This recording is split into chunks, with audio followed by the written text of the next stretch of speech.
Assalamualaikum warahmatullahi wabarakatuh. Perkenalkan, saya Hafiz Afrinal, mahasiswa dari semester 1 dari jurusan Pendidikan Bahasa Arab Stanbag 2024. Di sini saya akan sedikit menjelaskan tentang apa itu filsafat ilmu. Seperti yang kita ketahui secara umum bahwa filsafat ilmu itu adalah suatu ilmu yang dipakai untuk berpikir secara logika dalam menangani suatu permasalahan. Jadi, sedangkan dalam definisi lain, filsafat ilmu itu disebut sebagai cabang filsafat yang mempelajari dasar-dasar atau metode yang mengimplikasikan ilmu pengetahuan. Filsafat dalam bahasa Inggris disebut filosofi atau lazim diartikan secara etimologis philos dan sophia. Philos yang artinya philia atau cinta, sedangkan sophia yang artinya kearifan. Jadi bisa diartikan filsafat itu atau filosofi cinta akan kearifan.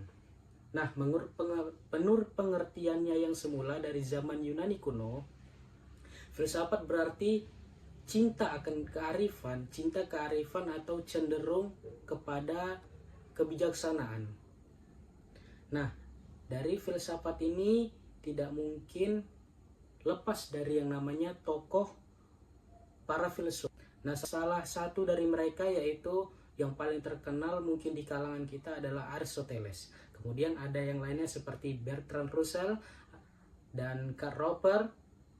Kemudian ada Thomas Kuhn. Baik, berkenaan tentang filsafat maka adalah sejarah perkembangan ilmu ini. Pada abad Yunani kuno, pemikiran filsafat dimulai oleh Socrates, Plato, dan Aristoteles, yang mana mereka menanyakan tentang realitas, kemudian kebenaran, dan pengetahuan. Kemudian kita beralih ke abad selanjutnya, yaitu abad pertengahan.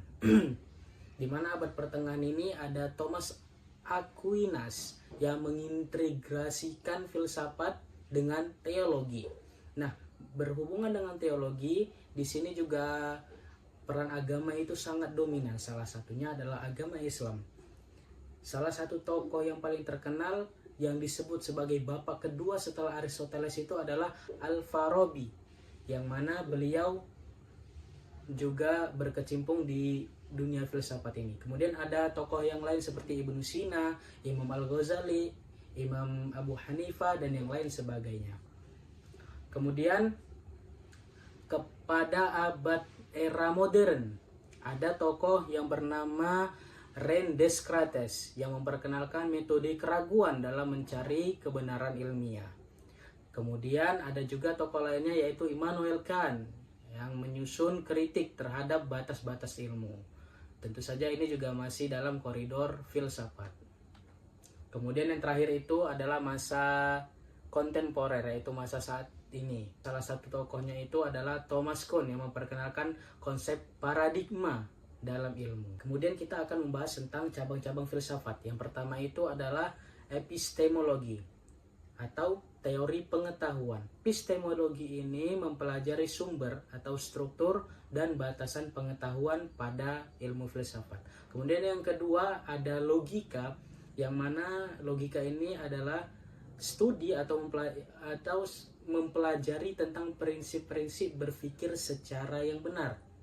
Kemudian yang ketiga ada etika, yaitu mempelajari konsep benar dan salah dalam tindakan manusia, dan masih ada yang lainnya. Dari cabang-cabang ini muncullah ciri-ciri berpikir ala filsafat.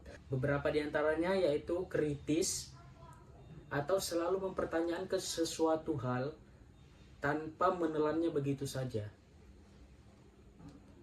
Kemudian ada radikal, yaitu menggali atau berpikir hingga ke akar-akarnya atau sampai pada tingkat esensi yang begitu dalam. Sehingga ketika dia menemui suatu problem atau suatu pertanyaan, dia tidak berpikir secara umum begitu saja, tapi dia berpikir lebih dalam akan hal tersebut.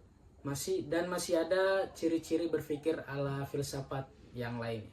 Oke, kesimpulannya Filsafat adalah ilmu refleksi kritis atas ilmu pengetahuan. Cabang-cabang filsafat juga membantu memahami berbagai aspek realitas, etika, dan pengetahuan. Berpikir ala filsafat membutuhkan sikap kritis, rasional, dan mendalam.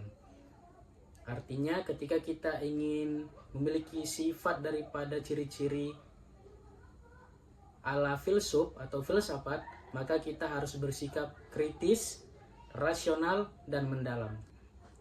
Baik, mungkin hanya ini yang bisa saya sampaikan. Mohon maaf karena keterbatasan ilmu yang saya miliki dan masih banyak kesalahan dan kekurangan yang saya harus perbaiki. Saya pamit undur diri. Wabillahi taufiq wal hidayah wa ridha wal inayah. Wassalamualaikum warahmatullahi wabarakatuh.